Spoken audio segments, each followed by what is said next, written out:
Is this clear to everybody? Is this making sense? Okay. Putting shit on shit. So the fact that anyone would say that this is some kind of rust red, that's a fabrication. The fact that you look at this and think round, or you think bell, or whatever, that's all fabrication.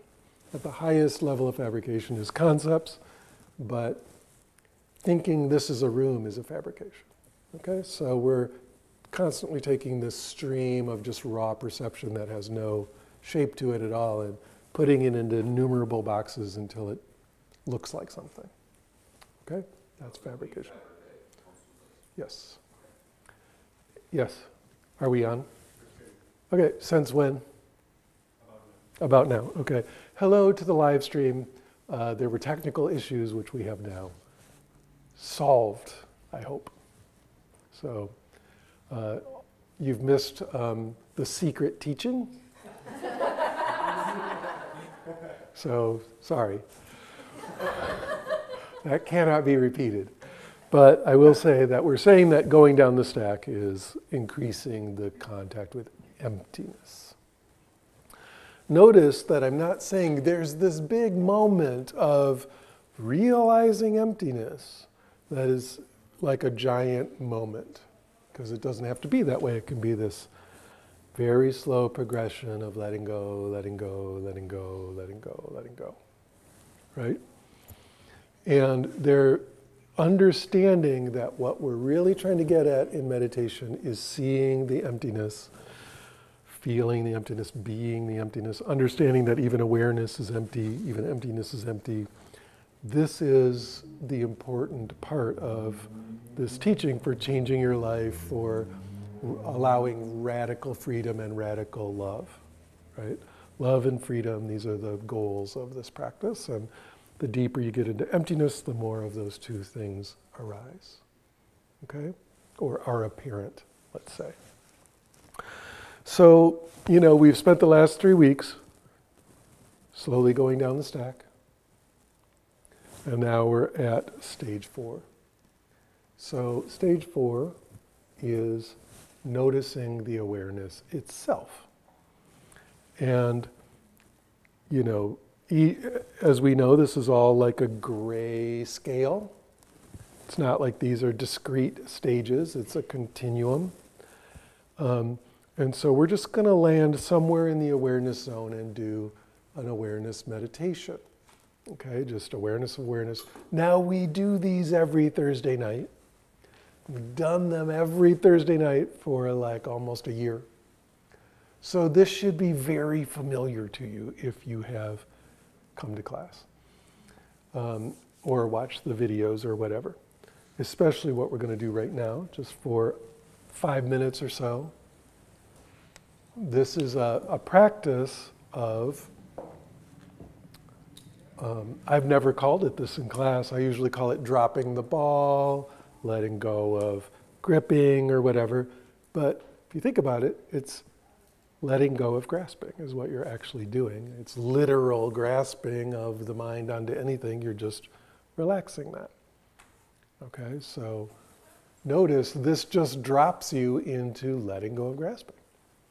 So here we go. If you know how to do the dropping the ball practice, just do it. If you don't, the idea is notice every time your mind latches onto anything at all and just relax so that it lets that go. Now, the mind grabbing on is doing something. Any grasping is an activity. Grasping is a doing. So letting go of grasping is a letting go of doing.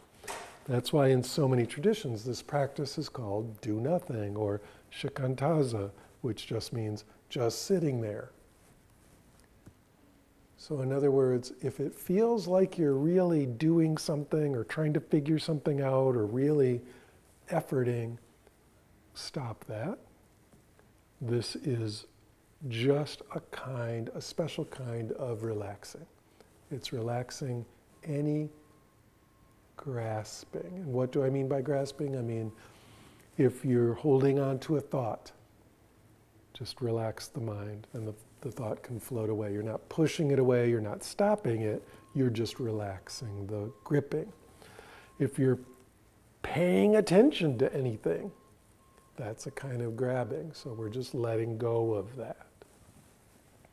If you're hanging with a body sensation, oh, I'm paying attention to my breath, I'm with my breath. No, stop doing that. Relax the mind. No gripping of any kind here. Again, that is a letting go. So I'll shut up for a couple minutes while you work with this.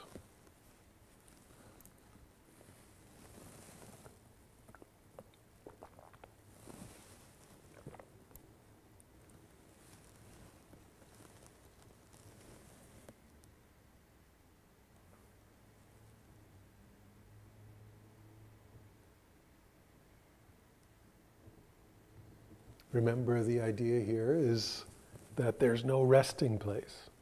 You're not trying to rest the mind on anything by holding on to it. Those are all strategies from the earlier levels, but we're not doing those levels now.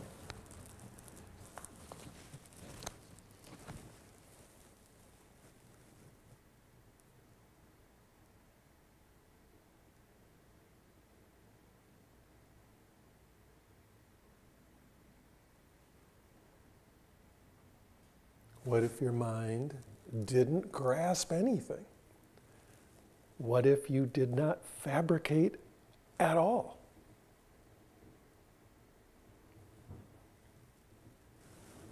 So we're just letting go of that, letting go of that, letting go of that. This is a continuous letting go, remembering that letting go is relaxing. It's not doing anything.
Good, so that's just a little taste of that. Very typical meditation for traditions that focus on this fourth level. So going down the stack the way we've described, that's early Buddhism, right? That's Theravada. We're going to get more and more sensory clarity with more and more concentration, with more and more equanimity, going deeper and deeper and deeper into contact with sensory experience, right? Until we get down to this awareness level. And in typical Theravada tradition, what's going to happen there is you're going to have cessations, right? So it's almost like past the fourth level, the awareness itself collapses, you have a cessation moment. Now, it's interesting because where does Mahayana, the next kind of Buddhism, begin? On day one, when you walk in. Awareness, that's right. You begin with this practice of emptiness. Now, there's maybe some reasons for that, like, hey, we start where they leave off, you know, our first day is where they spend their whole lives trying to get to, kind of thing. But it's also very, very interesting because the central teaching is emptiness, right? All the Mahayana sutras, emptiness, emptiness, emptiness. There are some other concepts in there, you know, compassion certainly, and inconceivability, and so on, but emptiness is like the core idea. And so you start on day one trying to notice emptiness and working with emptiness, okay? And so we've been working with this for many, many months in the other class, right? We're constantly meditating in different ways on emptiness. And what's fascinating is that a lot of traditions start there and kind of end there. You just work with that fourth level for your whole meditation career. And I'll tell you, that's some powerful shit.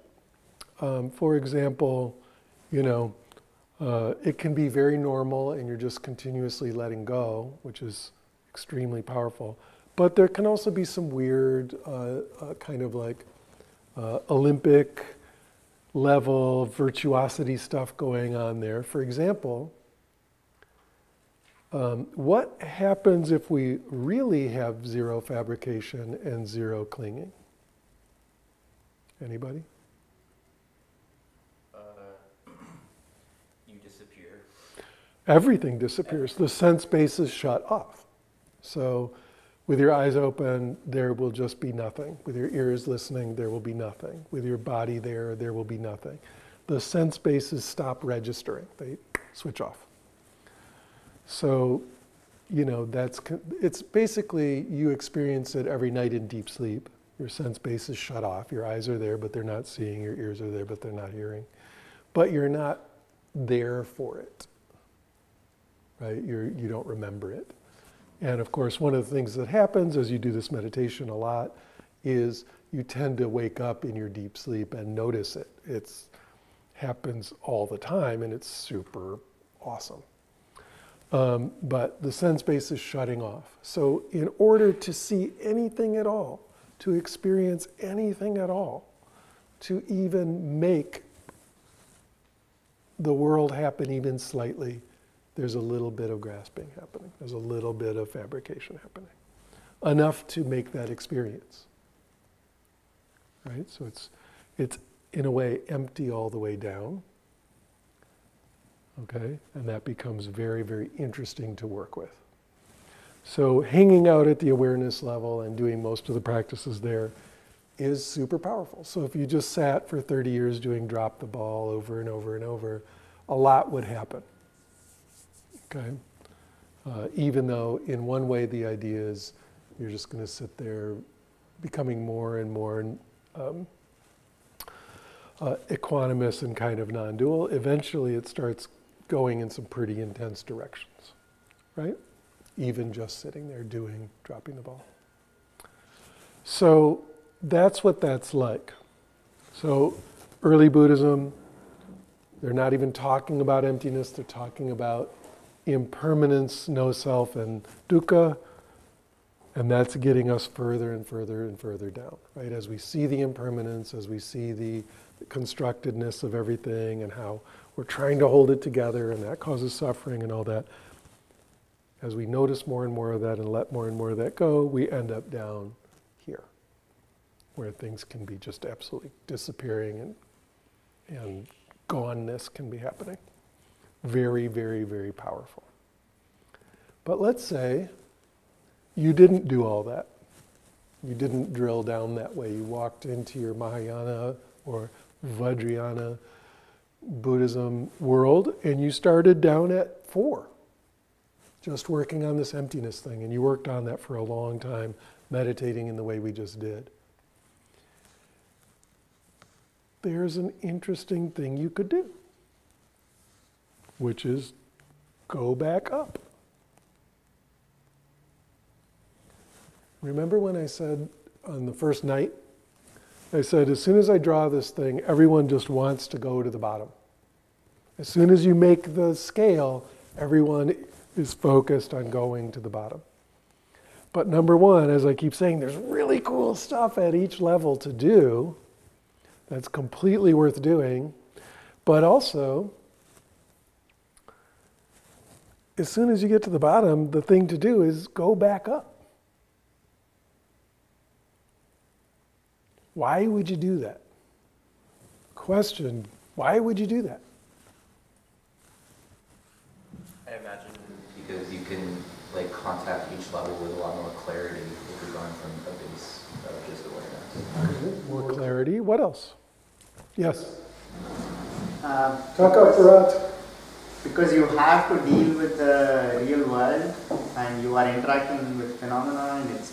Sure, so the integration question is important. So you have to interact with the real world, so you want to integrate. Very true, yes. Maybe they're not mutually exclusive, so you can experience different levels at the same time. That's very true. As you get clearer and clearer about emptiness, it starts to bleed over into the regular world. Like I remember after doing this 3-month silent retreat, when I got out, there was just like the regular stuff is there, and then there's just this big hole superimposed on it at the same time. So like there's just a hole in everything, while still the thing is there. And that's never gone away. Like it's still like that.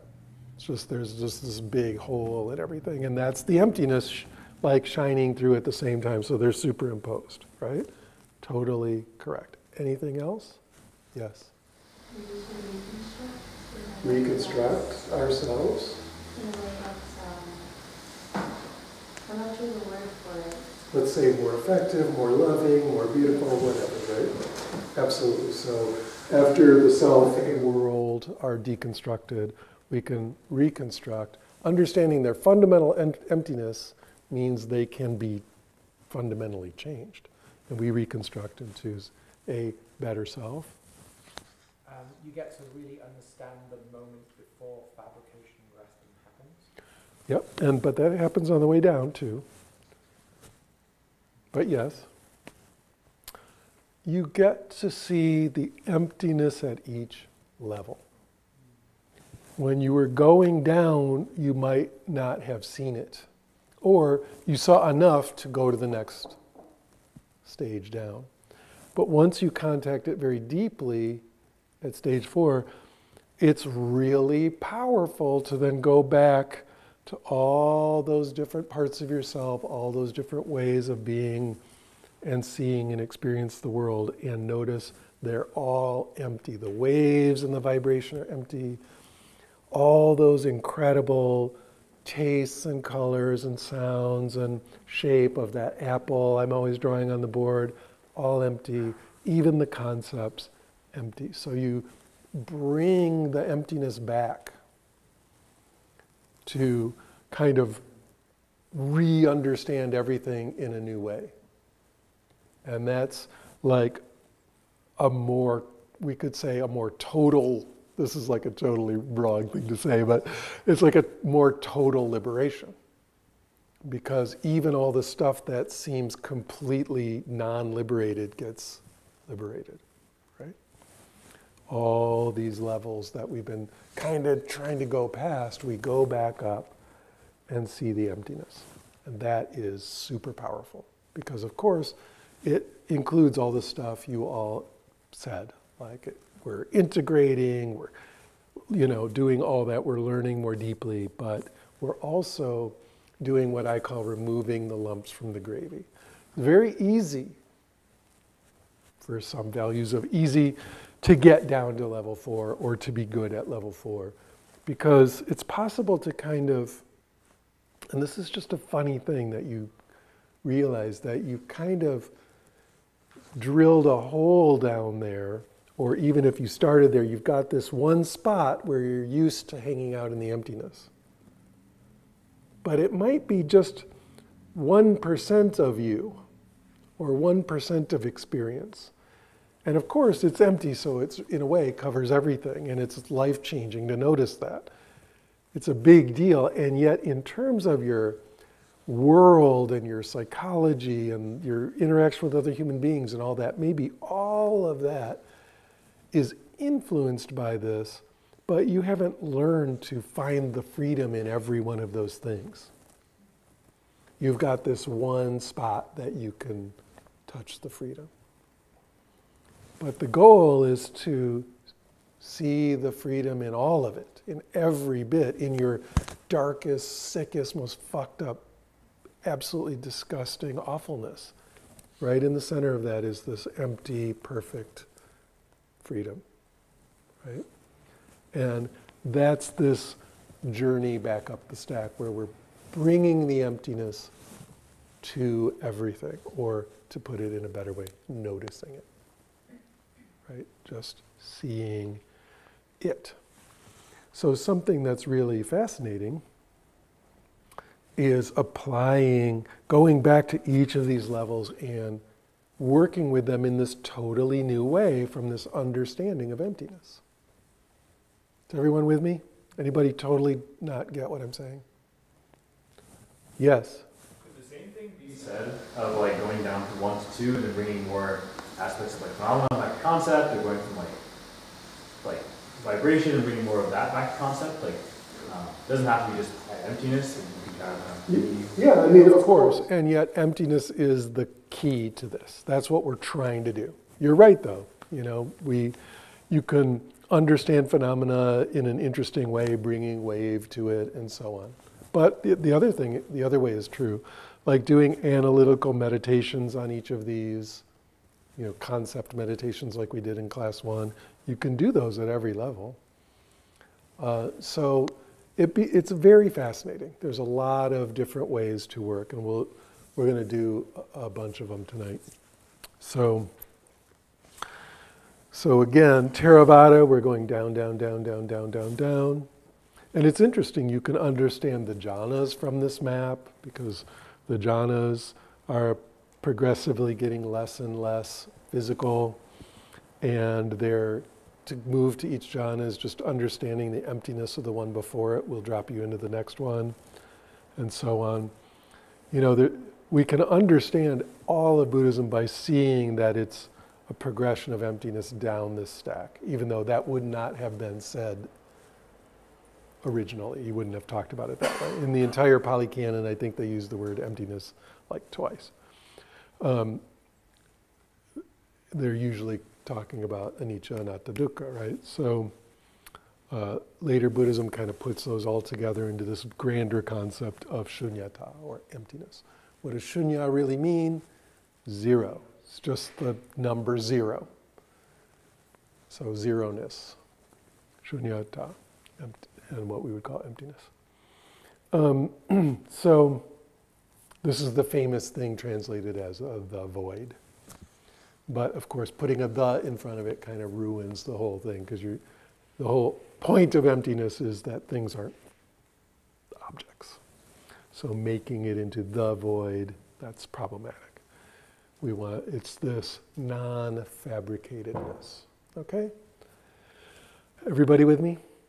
So what would it mean then if we took awareness and observed, or took an understanding of awareness, and from that understanding of awareness, that kind of seeing, we looked at vibration.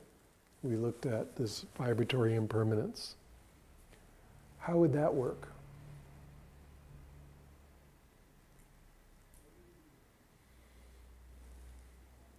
Anybody? I mean, it wouldn't really be all that different in one way. You're just meditating on impermanence. But you would bring with it 2 things at least, and maybe 3, but 2 I can think of off the top of my head. One would be you're bringing a lot more just spacious awareness. Instead of being all clamped down, trying to watch the phenomena closely, there's tremendous room. Because after a lot of awareness practice, you know, in all the sutras they say, awareness is like space. And it's a metaphor. They're not saying it is space, but the closest thing you can kind of say that's sort of like it is space. And certainly as you touch more and more emptiness, it feels like there's so much more room for everything to happen, right? It's just one of the first things people say is, it just feels like there's more room. Yes, there's more room. And so you're observing, you can come back and observe the wave, the vibration, with just a lot more spaciousness and openness for stuff to happen, right? Secondly, we're watching the impermanence, no self thing like we always do of the gons, right? When a phenomena disappears, that's an important moment. But previously, it was an important moment coming from solid phenomena into waves, and then we're watching that even the waves vanish. And that's showing us something about impermanence, something about no self. Because the waves can not only vanish, but in a way it shows that they came out of nothing and returned to nothing. They're sort of not there. But coming back with this understanding of emptiness, the gones become incredibly important, right? Because that's where the fabrication ends. You're observing, grasping, letting go, right in that moment. You're observing fabrication ending for that one phenomena in that moment. So it's like there's the demonstration of its fundamental emptiness. And so coming from, there's a little bit of a view in there, right? We're trying to notice this falling apart of things in this particular way. So coming from the emptiness, you're seeing the wave phenomena as empty already, right? Even when it's very large. There's a hole in it, right? It's clearly both there and not there at the same time. And when it finally vanishes, it's like demonstrating its fundamental zeroness, right? It's very fascinating, much more powerful, right? Coming back from this viewpoint, your understanding of the vibratory level deepens a lot. Questions about this? Yes? I have not had the direct experience of that vibrational perception. You will. But remember, we did some meditations on it. Yeah. Okay, so here's a word. I'm going to say a word, and you're going to hear the word vibrate, because that's what sound is. And then you're going to hear the word disappear. Ready? Ready? Say yes. Yes. Everybody? Yes. Word. Try it again. It's vibrating and then it's vanishing. Word. One more time. Sound. So there's nothing there, and then it starts out, and then it goes, word. So it's vibrating and then it's disappearing. You have now experienced vibratory quality in a sensation. So you never have to be walking around hanging your head in shame that you have not experienced this, because you now have, right? Everybody get that? But coming back from emptiness, all we're doing is seeing that even as these phenomena are happening, they come from emptiness, they arise in emptiness, they move around in emptiness, and they go back to emptiness. There's a fundamental not there-ness at all about them that is extremely fascinating. Right? Let's try this. So we'll do just the meditation we just did, but with just, remember last time we did it on the sound of the world around us? And I think that night there was lots going on outside. It was louder. But so the sounds tonight are quieter. So first, if you know how to do this, you have some of this type of training, just drop into the deepest level of non-fabrication, just dropping the ball, just relaxing the core of your mind so that it's not hanging on to anything at all. So we always, in this way of going up the stack, every meditation starts with emptiness, because you've got to start there. So this is just the last meditation we did, just we're doing a little more of it.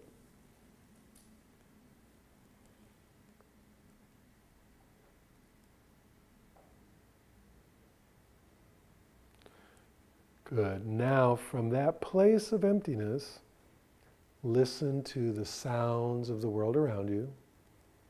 This time you are listening, there is hearing going on. But listen to The way it vibrates and vanishes, vibrates and vanishes, vibrates and vanishes, with an understanding that it is just demonstrating its fundamental emptiness.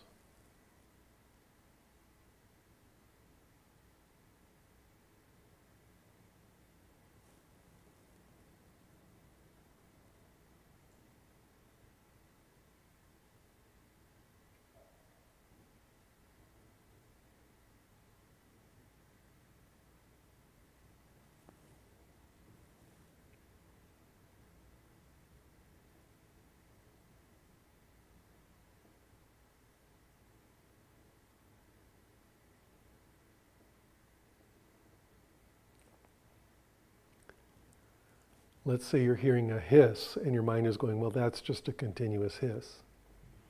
Notice that the idea that that's a thing called a hiss that's continuing, that's fabricating. Really, it's a bunch of little tiny sounds disappearing and other little tiny sounds arising.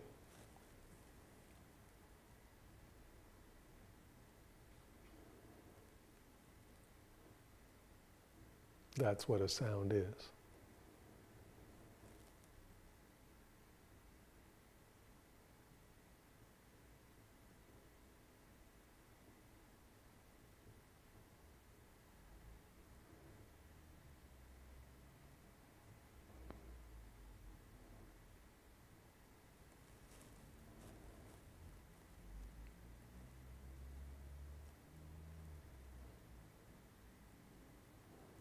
And see if you can notice this sea, this vast, vast, boundaryless space of awareness.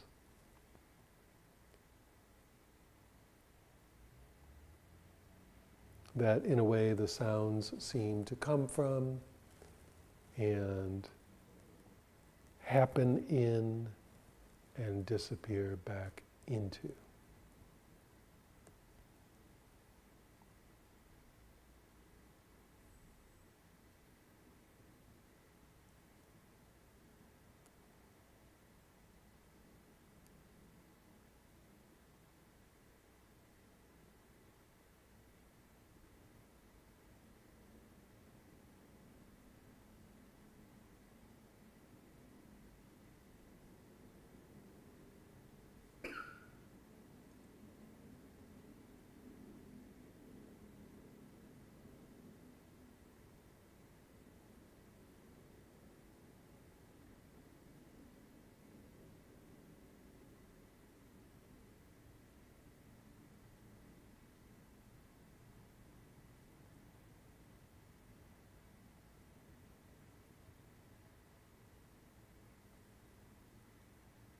Over and over again, sounds return to nothing. But see if you can be aware of their emptiness even as they're continuing.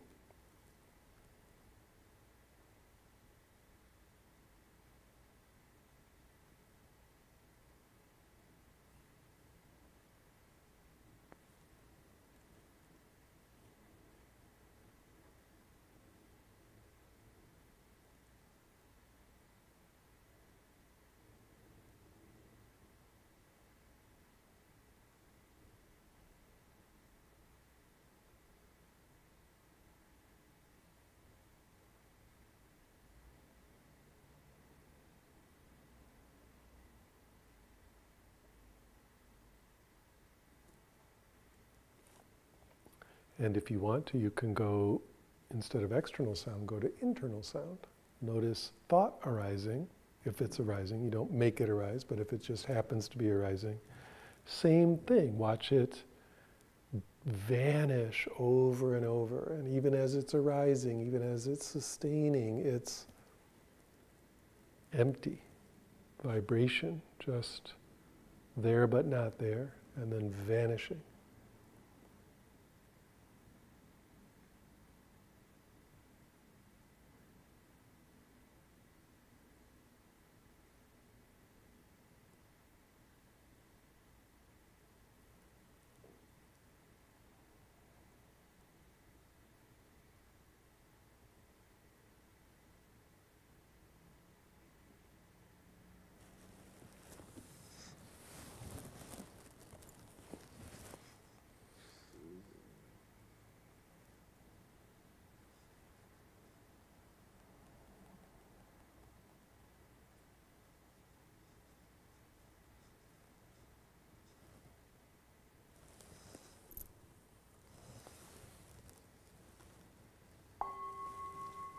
Good. So in one of the suttas, the Buddha says, "For one who sees, there is no thing." It's a direct quote straight out of the Buddha's mouth. For one who sees, there is no thing. Kind of interesting, right? He doesn't mean there's nothing, there's no thing. Right? As I'm always saying, things aren't things. They are dependently co-arising constructions that are inherently empty. Right? So if you're really seeing clearly, you're seeing, instead of solid objects, you're seeing dependently co-arising like flows of activity that don't coalesce into solidity. Why do things coalesce into solidity in our sense gates? Because we want them to. Right? That's gripping, that's grasping. We like it when they're solid. Thank you, Antonio. But it's that very gripping, grasping, trying to keep them solid that is the suffering, right? That's the thing at the very bottom of it all that's so painful. And so it's possible to just let go of that. So I don't know, for some people, doing this level of vibration, wave meditation, is very easy from the Vipassana direction. For other people, it's easy from the awareness direction that we just tried to do. I'll definitely say that the deeper your understanding of emptiness, your understanding of non-grasping, the more wave phenomena arises. Why is that?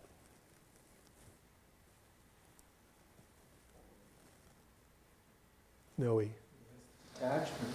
So there's less grasping going on, and so the stuff is whipping around more, right? It's staying less solid and showing its impermanence, showing its dependent nature, right? It's very, very powerful to just bring emptiness to any situation, bring this knowledge of emptiness or this being in awareness with emptiness, and notice how stuff is just flowing like crazy, really moving.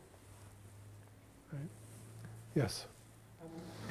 This distinction, though, between this, you said it's grasping all the time, but isn't fabrication and conceptualization not just grasping from sort of need to hold on to it, because that's what we need to do to be able to reason, because it reduces complexity, it allows us to have higher levels of thought, be able to avoid lampposts when we're walking down the street. So some of the graspings are just, that's a necessary process that the brain must always do, and some of the grasping is an addiction or through. Yeah, but how much of it can you let go of?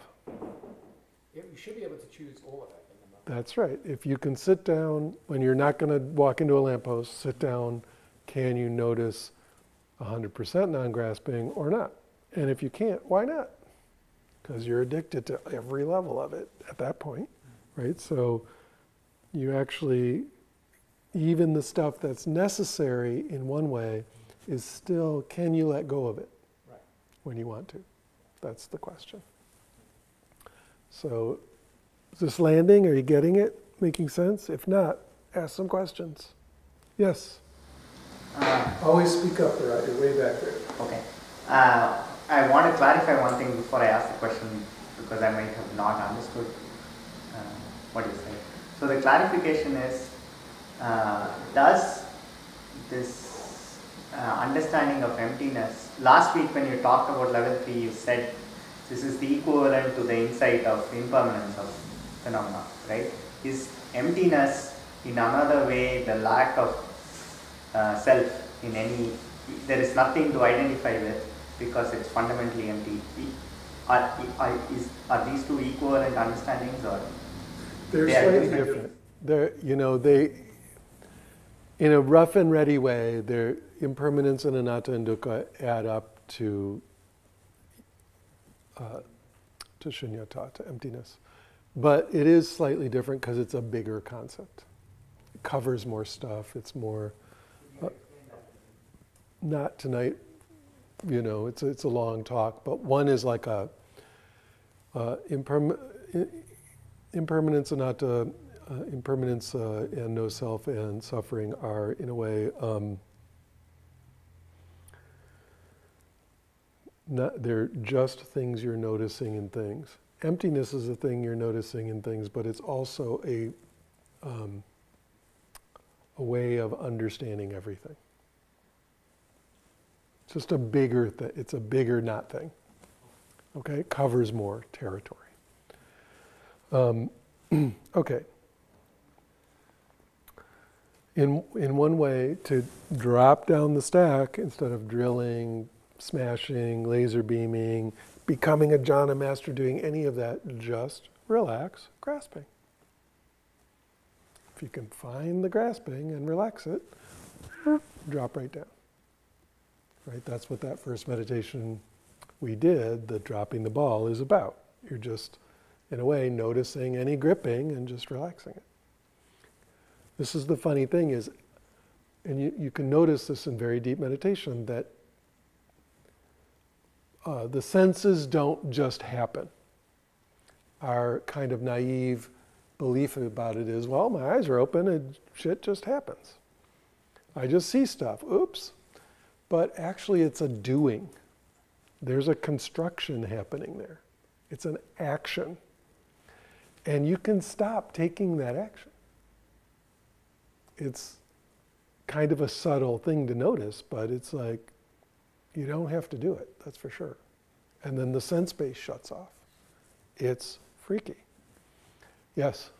You mean that literally, like you can look at something and not see anything? Like, I don't quite understand. That's what that means. Yeah. So, that's letting go of grasping all the way. They're just, sense base is shut down. Okay? And then you but who wants to sit there unable to do anything forever? Right? Why would that be useful? So we're bringing it back to all these levels, bringing that understanding and this openness and this kind of like, everyone gets that there's a kind of freedom there, right? But I also said there's love there because there's no separation, right? To have enemies, to have others and all that, there's separation. But when there's no separation, there's a real intimacy, unity thing happening, right? So, yes? Question about, in your personal experience and in your experience of teaching others, when essentially accessing 3 and 4, do you find that emotional release happens to everyone? It can happen at any level. Okay. Emotional release can happen anywhere. The reason I ask about it is because to temper, I don't know if maybe it's an invalid question because the accessing the thing would no longer require tempering the thing, but I ask about tempering because in past longer retreats I find personally the emotional component really difficult when not grasping to anything. It's like there's a lot of just pure emotional energy that doesn't have an association with anything, but the release of it is very confusing. So I just wonder about that. Yeah, if there's a lot of trauma, if there's a lot of stored emotion about different topics, then it's really important to work with that, right? On its own, on whatever level feels like the most effective to work with it before moving on, because otherwise it'll just keep bubbling into the space. Right? Everybody's different.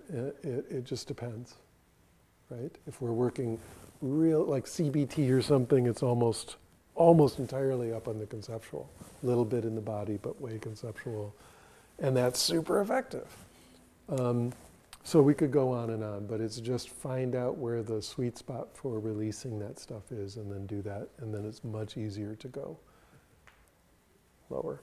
Because what's happening is there's a super strong energy of grasping, holding that thing together. Right? And so as the emptiness goes around it, the gripping around that thing gets tighter. And so that can get really intense and unstable. So you want to kind of softly work on it. Yes. I was wondering if you could talk a little bit about pleasure with all of this. I'll give an example. Yesterday I was laying in bed and I was just enjoying the sensations of being in a fluffy duvet, and then it was just sensation. And then at some point I couldn't even tell there was a deep awareness, but there was no longer a categorization or a separation between sensation and all the other sensory fields. And there was just a deep, deep pleasure, and that was it. It was just pleasure. Not something I was seeking or trying to hold on to. It was just this pervasive, amorphous field. I don't know how to describe it. Yeah. So this is part of what makes this so delicious, is as we go further down into the non-construction, it feels better.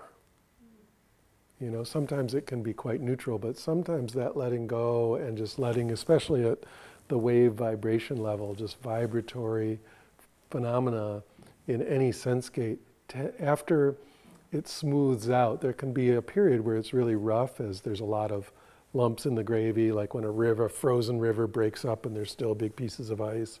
But eventually it all melts and gets really smooth in there. And then anything that arises is pleasant. Even if it's thoughts of murder or something, that's way up on the concept level. It's just this pure vibration with you don't know the content. It doesn't even matter, right? So it can be very, very, very pleasant. Even meditating on thinking, right? So you're listening to your own verbal thoughts, seeing visual thoughts, noticing the vibratory level of that, is like getting a massage. You know, it's because you're not concerned with the content of it, and it's not meaning a lot about who you are as a person. It's just activity arising and passing and arising and passing. And as you get more and more subtle, more and more refined perception, observing this stuff going into gone over and over, watching its emptiness reveal itself, is delicious. It is wonderful. You can like feel the freedom as almost like a physical thing. It's just, so watching all that little, and so with the body like that, it can become that very quickly. The body does not think of itself as like a machine made of bones and muscles that process. The body thinks of itself as energy. And so when you're in that wave energy level of the body, without fabrication or much less fabrication, it gets very happy, right? Now you're speaking my language kind of thing, and it just starts to glow. Again, like I said, you can understand going down this stack as a way of understanding the jhanas. And so, of course, jhana starts arising as big physical pleasure like that, right? Big. It does feel like a feedback of attunement. Yep. And a huge thing to remember is that when we're meditating like this, we're never tight, we're never pushing, we're not forcing anything. It's much more like that, just relax and open and relax and open and relax and open and relax and open. Maybe pointing at particular things, you know, we can still have some exploration going on there, but it's creative and it's a kind of joy. Even if we're working with something really hard, there's a kind of joy in it because of this letting go of fabrication. Yes? Yeah, it was almost answering the question I was going to ask. It's related to that in the jhana practices, which are more concentrated and possession. Everybody says that, but yeah. But there's the sense of, trying to, or just being aware of constantly dropping the ball, letting go, not grasping, and yet there's, because of the pleasure, there's a draw that just keeps drawing you to something. You're not grasping onto it, you're being drawn into it. Yes.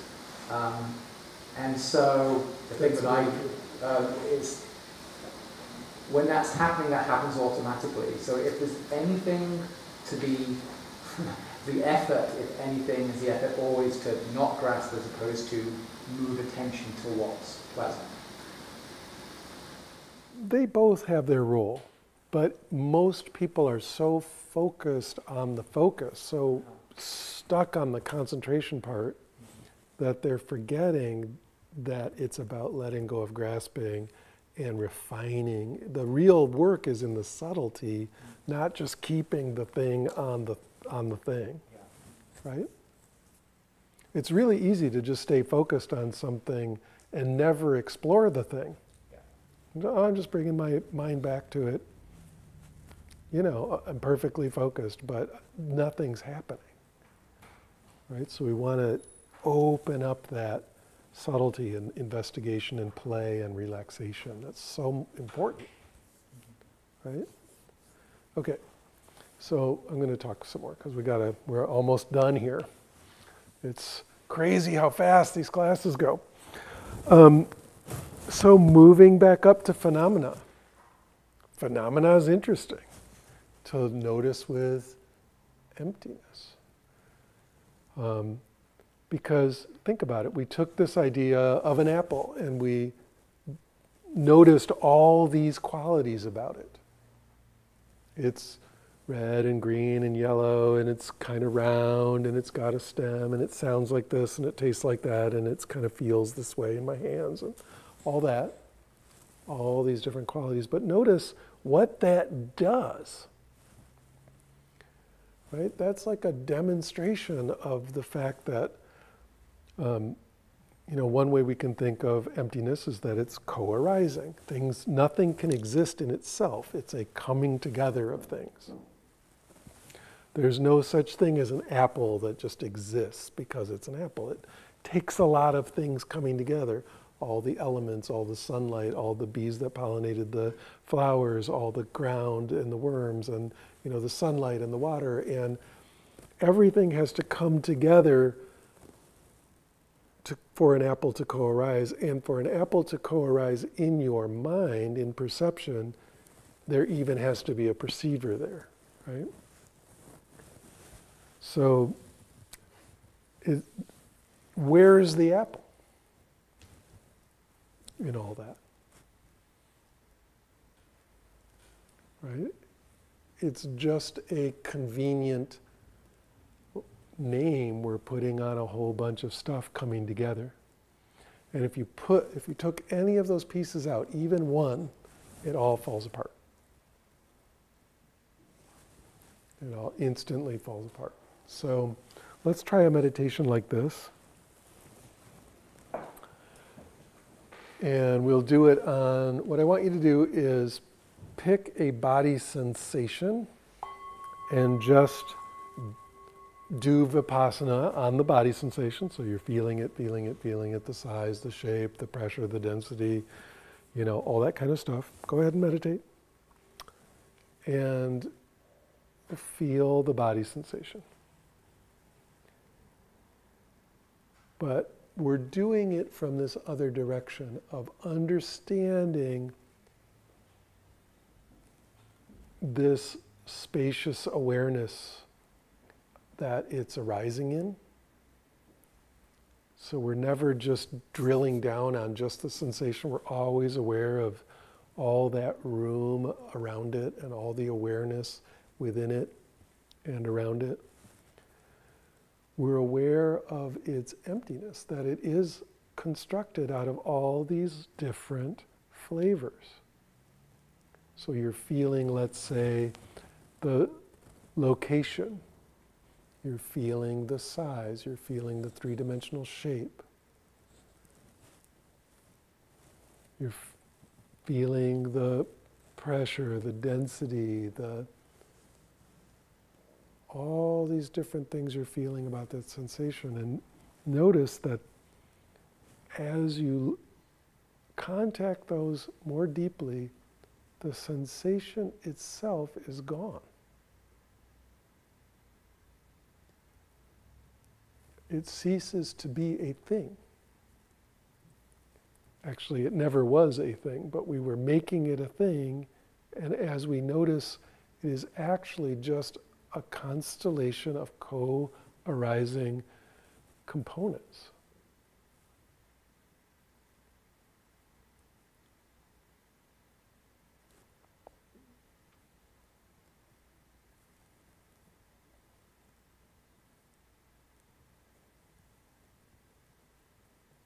Now, that can be a little bit analytical. It's kind of an analytical meditation, a little bit, if you're thinking about it that way, noticing the components coming together. But if you've been touching a lot of emptiness in the pure awareness meditation, it's very easy to just notice the emptiness quality in a more experiential way. It feels like there's space in it. It feels like it's there but not there. It's continuously disappearing and reappearing, that kind of thing. It's very direct experience. And different people come at this differently, some in this more analytical way, some in the more experiential way. So keep contacting a body sensation. Try something really solid, like your hip joint. Or whatever's really, really, really clear as a lump of object to you, and then work with it in this way.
Now find the sense of being you. Whatever the feelings of being you are, and notice the same thing about them.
Good. So we're noticing the emptiness in a body sensation very directly, right? Questions or comments about that? Are you raising your hand? No. Anybody? Helen? Yes. How do you apply this then to relationships with other human beings? It's very, very powerful way to work with other human beings, especially when you notice that your thoughts and feelings that seem to be so solid and so real are actually vanishing impermanent phantoms, right? And the problems that you're turning into these super important solid things really are not so solid. And really there's a lot of ambiguity in them. So the big issues and the big push and pull and all of that is very, very, very contingent. It's fabricated. It's dependently co-arising. In this case, codependently co-arising. And, that gives for you a lot of room to notice, like, hey, there's other stuff going on in there, a lot of things that I'm really stuck on as an issue. It's hard to even find the stuckness anymore, right? It can be a lot of freedom in your response. Instead of just, I'm this kind of person who had this childhood and therefore fuck you. It's like all that stuff becomes very, very, very like open and free and able to respond in a different way. Plus, as I said, the whole idea of another person in a way as other object is very fabricated. And so as the sense of them being like this opposite thing over there dissolves, there's a kind of intermingling of the experience. The sense of me over here and then them over there gets very soft and starts to intermingle and become very friendly and open. It's really hard to have an enemy that's not an object, right? We have to make it into a thing, and then we're a thing over here. But as the thingness starts to go away, it's very hard to be against and very easy to be with. So part of it is to understand, let's go to the next level to answer the question even more. The emptiness of concepts is in a way some of the easiest emptiness to get, and it's this thing we resist the most. We resist it a lot. So concepts are very easy to demonstrate the emptiness of, right? Like, I'll give you a concept, since today was a big Super Tuesday. I voted, did you? Did anybody vote? Raise your hand if you voted. Yeah, all right, good citizens.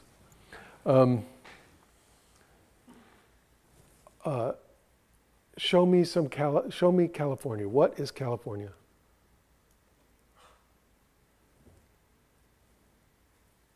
I'm asking you, Helen. What is California? State that I live in. State you live in, okay. Anything else? It's a word. It's a word. We're very convinced it's very real and very important, but I guarantee, it's like, well, is it all the people that are here? Is it the rules that make up the Constitution of the state? Is it like a bunch of buildings in Sacramento? Is the people who meet to make laws in Sacramento? Like, you can't find it. None of those things equal California. And if you put them all together, you kind of start to maybe, but it's still not it. It's a complete fabrication, right? There's no such thing. Or to put it more clearly, it's not a thing. It's there but not there. So if everyone was continuously in total emptiness, we would have to have the thingness teaching, right?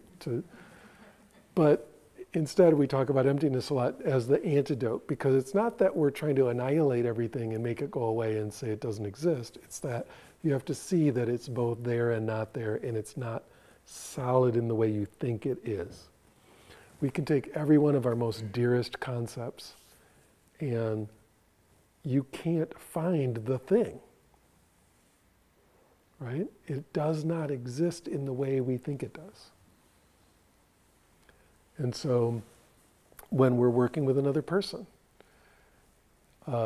it's really easy to be, in my mind, like they're like, that motherfucker is like this, and they're one of these, and they believe that, and but each one of those labels, if we look at it carefully, does not hold up to any scrutiny. You can't cut into them and find any of those qualities. You can't put it in a box. And so the fact that you're making those object labels and putting them over there and then being against it or fighting it or having to wrestle with it or, is like normal and natural in one way, and in another way, you need to have room and freedom and the ability to let go of that shit.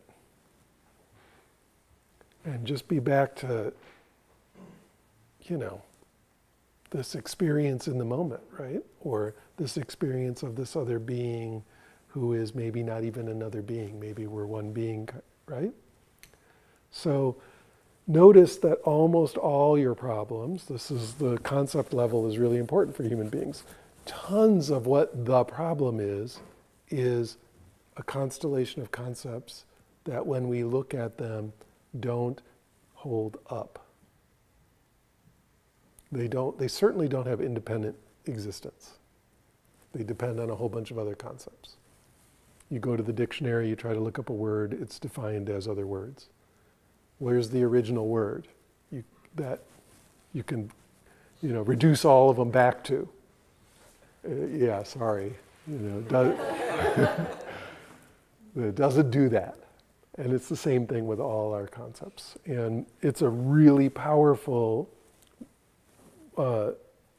working with emptiness to actually take your most cherished stuff and on purpose argue against it. Just as an exercise, like alone in a room, just argue the opposite point and just see all the stuff that comes up and realize, all that triggering, all that fabrication is all around this constellation of just empty concept. Now, of course, that's not saying we can't think and that the mind isn't useful. Obviously it is.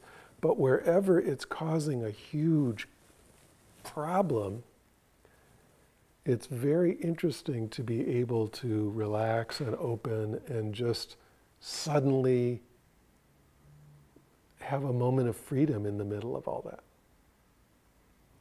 You're both sitting there, it's gunfight at the OK Corral, and you've got your 6 guns ready, and they've got their 6 guns ready, and it's like, maybe you're even shooting. And right in the middle of it, it's like, what am I doing? What is this? This is like a way to bring that emptiness right into the middle of any situation, especially a high intensity emotional. Just ask yourself, what is this?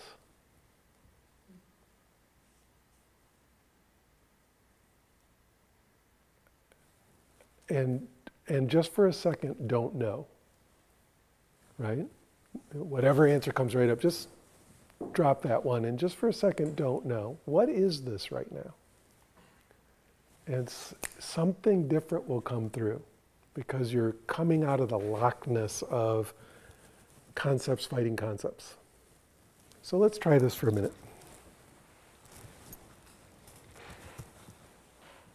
Remember, we did this on the first night, but we're going to do it in a different way. On the first night, we meditated on, as an analytical meditation, where did I come from, right? And turns out you have to at least go back to the Big Bang to try to figure out where you came from, right? So let's do this meditation. This is just pure analysis.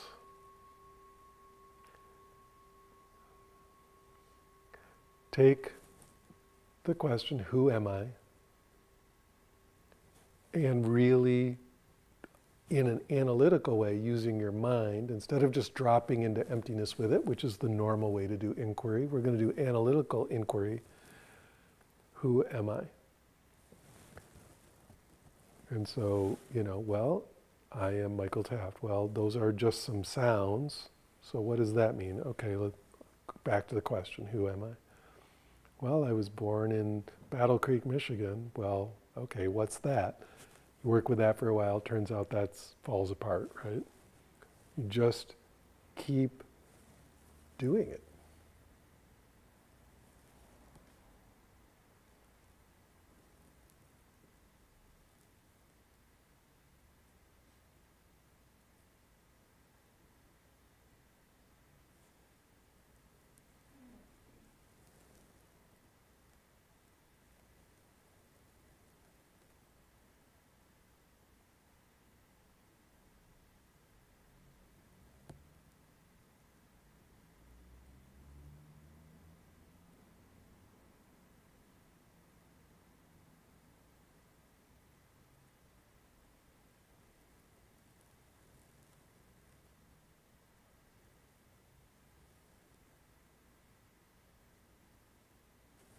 that's part one.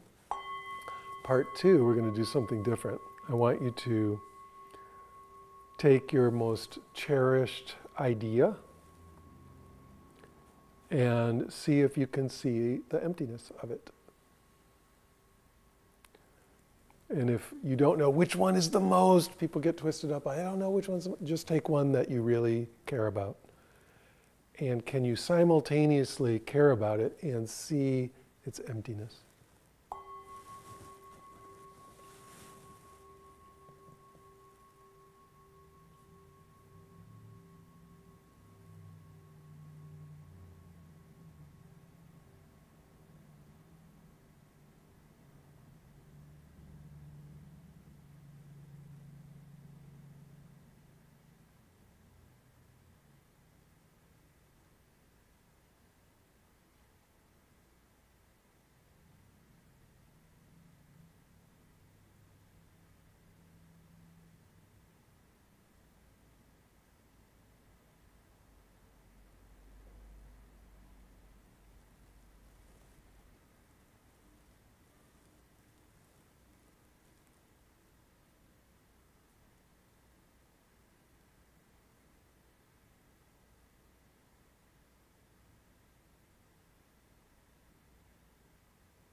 Remember I said tonight would have a lot of stuff and be high impact, so we're moving through these rather quickly. But think about it, like let's say your most important thing that really gives your life meaning and all that is, I believe in God. Okay, and this is just an example. Sorry if it's, actually I'm not sorry, it's just an example. So, I believe in God. Okay. Well, if you investigate closely, you'll see a belief is just a feeling about an idea. Okay, so that's already kind of weird. Like, I believe is just some emotions I'm having about an idea. And what's the idea exactly? Well, you know, God is love, God is the Bible, God is the Quran, whatever. You know, it's going to be really hard to give that idea any particular, you know, container that isn't obviously empty. And then the emotion about that idea is also something we've learned to feel as empty, right? So, you know, can you take your most cherished, most important, beloved, deeply meaningful idea and simultaneously see it as completely empty, which it definitely is. It co-arises. It has no independent existence. It's not a thing, and yet you're basing your life on it. Right? It's very interesting to notice. And what starts to happen is, first of all, the rigidity in a lot of this can get a little bit less rigid, which is what we mean by love and freedom, right? It's less of a tight fight. And also a different kind of meaning can start to arise. Right? A different kind of depth there can start to reveal itself with any concept. So being able to work with emptiness of concept is crucial. It will save your ass over and over and over again and save everybody else's ass from your assholiness. Right? It's just super important. So, again, we contact emptiness and then bring our understanding and direct experience of emptiness back to each of these levels in many, many, many ways. I just showed you just a couple quick ways, but there's many, many, many, many, many ways. So that's reversing the stack, right? It's a way of understanding the whole thing in reverse. Very powerful, very beautiful, very re-engaged, re-embodied, brought back into the world. So overall, even the map is utterly empty, right? It might be wrong in a lot of ways, maybe it's stupid in a bunch of ways, maybe it misses a bunch of stuff. But the important thing to understand is it's just giving us just enough of a lattice to kind of hang our practice on, to understand where we might want to go, to explore some of this stuff, how we might work with that, why that might be useful and interesting, how all the different Buddhisms hang together, because they do in this way of understanding it, and seeing what's important in our meditation, how we go deeper, right? What we're looking for. Okay? So, thanks.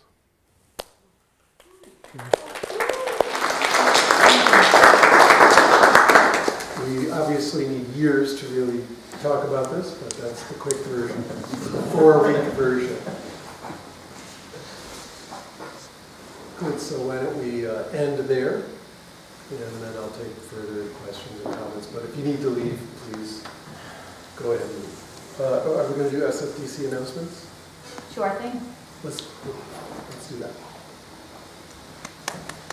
Thank you so much for these classes. They're amazing. We've learned how empty everything is, except for this place, because we're all here. There is no us without you. So thank you so much for being here and helping us offer these amazing classes. Thank you to our teachers. There's no you in emptiness. That's true. We are in an amazing place. Oh, I'm noticing some new art. There is new art on the walls. Come and check it out. Folks who are watching this through the streaming, come and check it out. We're in an amazing place. As you know, it costs us a bunch of money to keep this place open. We have great subscriptions coming in. We are looking to increase our monthly subscriptions, because if we can increase our monthly subscriptions, it will enable us to give more of the dana during classes to our teachers. So, you know, we have a big push around keeping the doors open. We ask for your donations during the sits.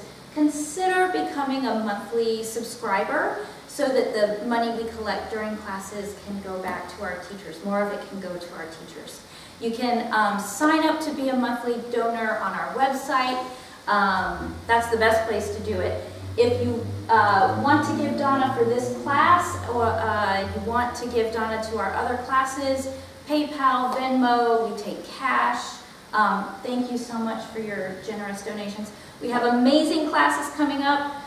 It's a new month, so we have Death Sangha this month. We have our regular Thursday night classes. Death Sangha is 7 p.m. and we lock the doors, so don't be late, because you don't want to miss it. We really will just not let you in. Yes, yes. The 14th? It's true. The 14th, yes, the 14th. We also have Psychedelic Sangha coming up. We have Jessica Graham Friday night and Jessica's Saturday. amazing. We've been working together for years and years and years and years and years. She's awesome. So check her out. Check us out. All right, thank you. Thank you, Michael. Yep. Thank you. So.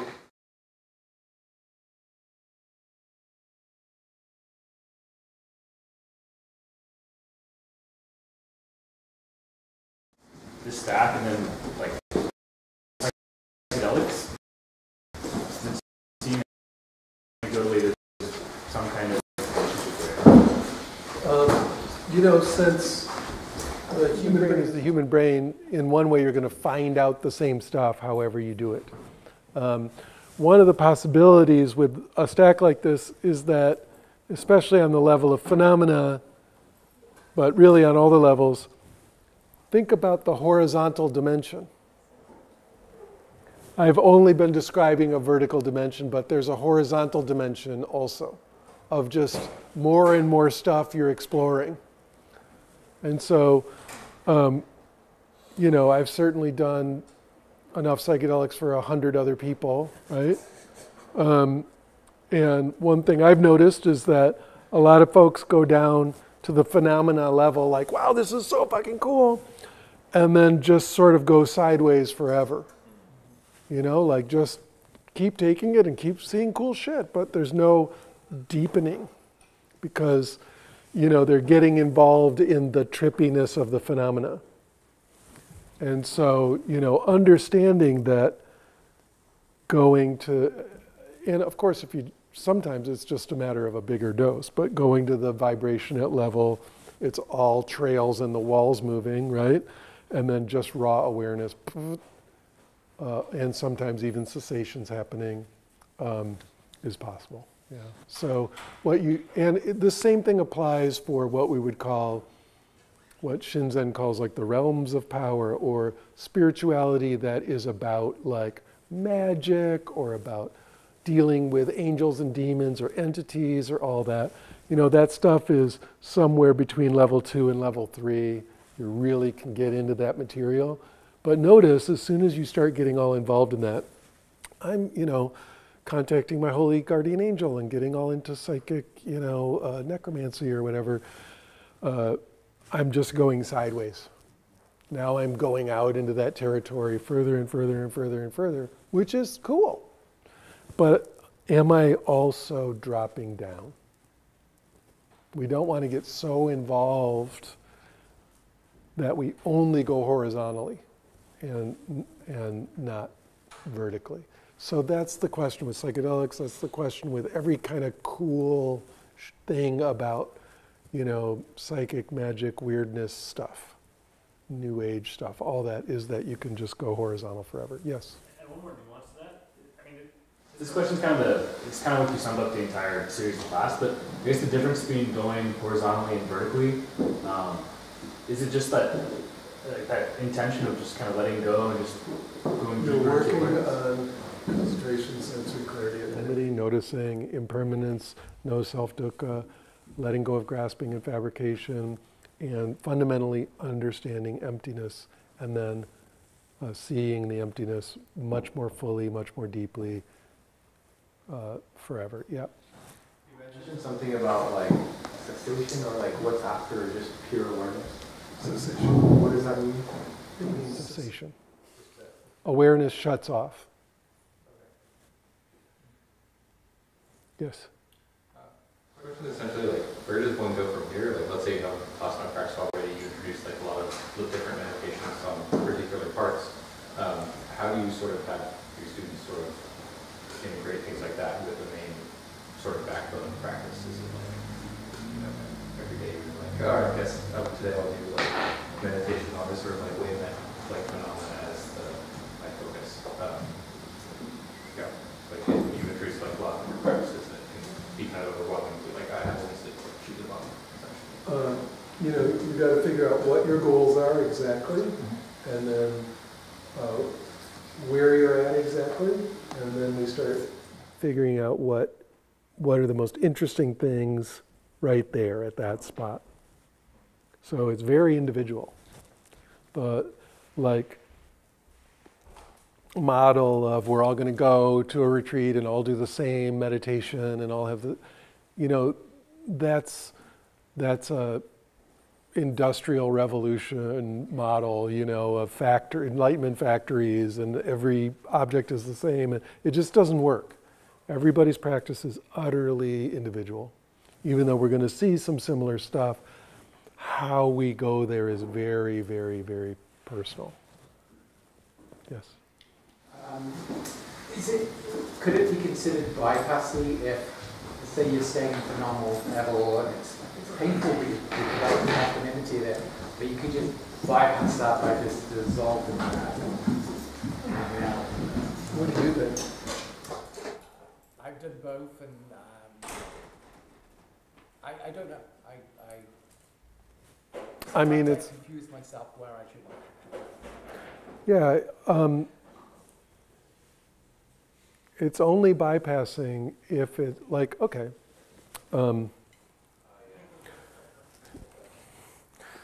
When is, I get the question. It's just, it applies to everything, not just meditation. Like, when is drinking alcohol a problem? It's a problem when it's a fucking problem, when it starts wrecking your life in some way. And so same thing, nothing's bypassing unless the bypassing is hurting your life in some way. Like, you're just dissolving this rage you have, but then everyone else is experiencing the crap out of your rage, that you're dumping all over them. So then it's bypassing. If that's not happening, as you're noticing the dissolving, the issues are just unraveling, and it's not being expressed to the world, it's not bypassing. So in other words, it's not a problem unless it's a problem, right? And that's the thing sometimes I don't know is a problem. It's like, say, vulnerability around awareness. I can hang out and just feel vulnerability awareness, or I can just plug in and drop in and go, it's not a problem. But then, okay, it's not a problem. But if it's changes, is it a problem for other people? Well, okay, it's for other people. Really, really crucial. That's why, however good you think your meditation is, and however, it's always like, what does your partner think about your, how it's helping? It's always the litmus test. Are you less of a dick? Yeah. Yes. I'm curious. What? Are you curious? I'm curious about many things, but I've actually been wondering for a while, what prompted you to shift last year towards awareness? I felt like it. I felt like it was necessary. That's all. Yes. So, the connection between emptiness and connection, can you talk about that a little bit more? I mean, I feel like I sort of have a feeling about it, but I'm kind of curious if you know something about it. Okay, imagine 2 blocks of ice that are separated by distance. It's very hard to see how you're going to, even if you bring them together, it's just these cold, hard surfaces just banging into each other. Now we melt them and we start moving waves through it all. There's total connect, they're inseparable. You can't even find which one was which originally, right? So that's how it works. Well, I was just thinking also about emptiness, it's all empty, so,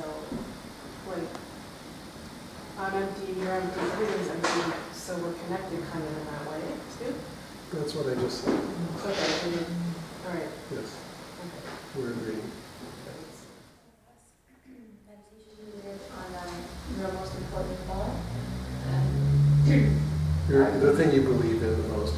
So the thought that comes to my mind is sleep is important.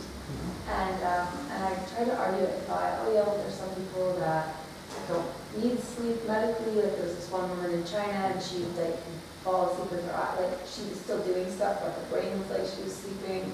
So okay, it's possible, I guess. But then my question is more of a fundamental theory about the body as a coagulation of elements that enables conscious experience, and maintaining that thing and the health of that thing for the sake of being able to do the awareness practices. And this is where I get really confused, because with society and going beyond mental limits and physical limits, and I don't know if this is making sense the way I'm describing it, but I wonder, is it wrong? Is it wrong to challenge? I mean, there's a good story of asceticism and just there's the middle way. So my question is, would that be not the right? You're thinking more to challenge thoughts that aren't about fundamental physical things that we have to do to stay alive. No, I'm saying those are empty also, and we should dissolve those completely. I'm wondering if you can... It's super easy. It doesn't mean you don't do those things. Okay. It means you see the emptiness of the idea. Okay. That's all. Is it empty though? Yes. Silly question. I mean... You're misunderstanding emptiness, so we've got to work with that. Okay.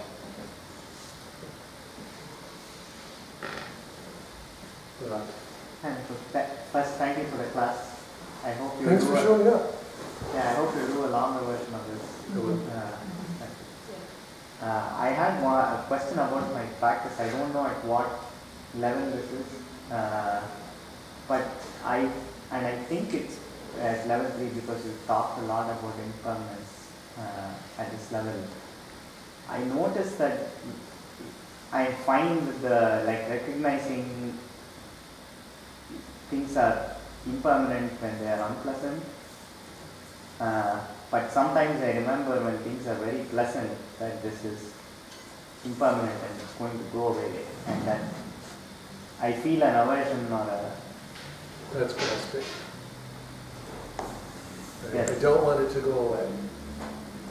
I feel scared of, not scared, I feel like, okay, this is going to go away,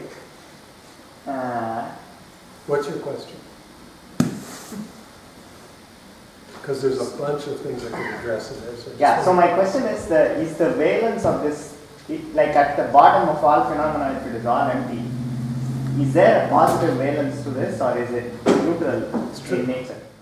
I would say it's tremendously positive valence. Okay, so I'm not clearly seeing that. I sort of understand if, like, when I ask you or when I ask more experienced meditators, they tell me this, but I'm scared of, why is there a positive valence and why is this not just completely neutral? I'll just say find out. I mean, why is one of those, why? I don't know. But it's got a lot of freedom in it, and it's got a lot of love in it. So there's this wonderful connection and openness thing happening. So just check that out. Okay? Does that make sense? Yes. Yes. Yes.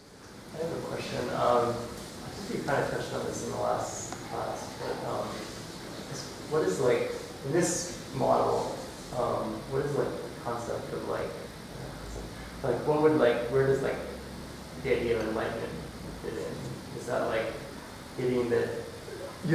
Going to the bottom and then bringing that all the way back up. In early Buddhism, it's just going all the way to the bottom. And then in later Buddhism, we add bringing it all the way back up. Yes? How do you typically sense a difference between when you're going down that stack and then coming back up? Do you see kind of a difference in your perception of these levels? I mean, how is it different going one way than the other? Yeah. Coming back, there's a much deeper understanding of emptiness. And so you're seeing, again, it's that refinement and subtlety of perception is much, much clearer. Because you're coming back with more awareness of the impermanence, no self, emptiness qualities.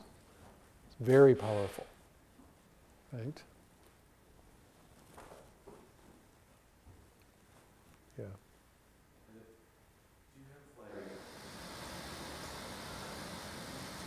You'll experience wave vibration differently? Yes.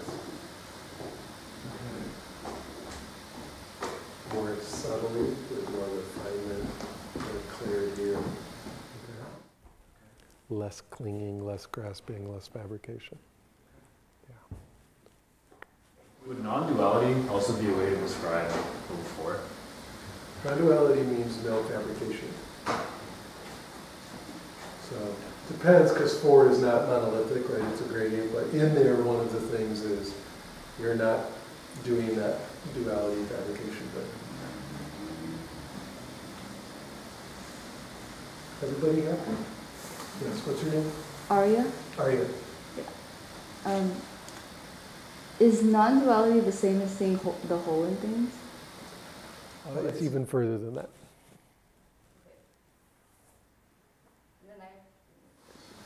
Okay. So I feel like I see the whole in things a lot. Yes. And I know that one of the goals is for that to be a permanent thing. I think that was something you mentioned earlier, right? I know what I said was, for me, it just never goes away.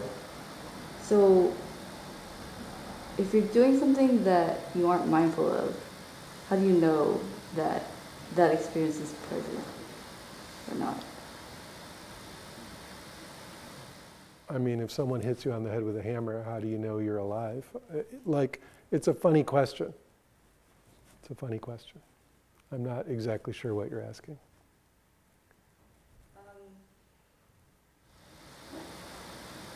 I guess what does it mean to like stabilize it, is what I'm asking.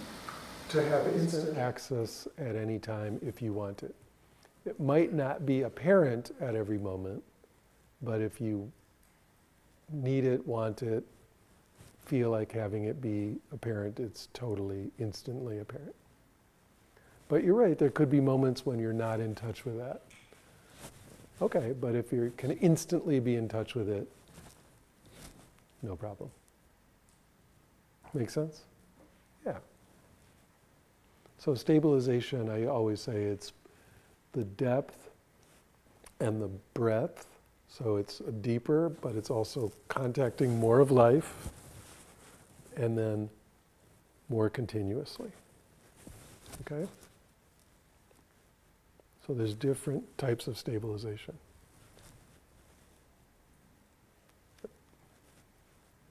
All right, let's do it. Thanks, everybody.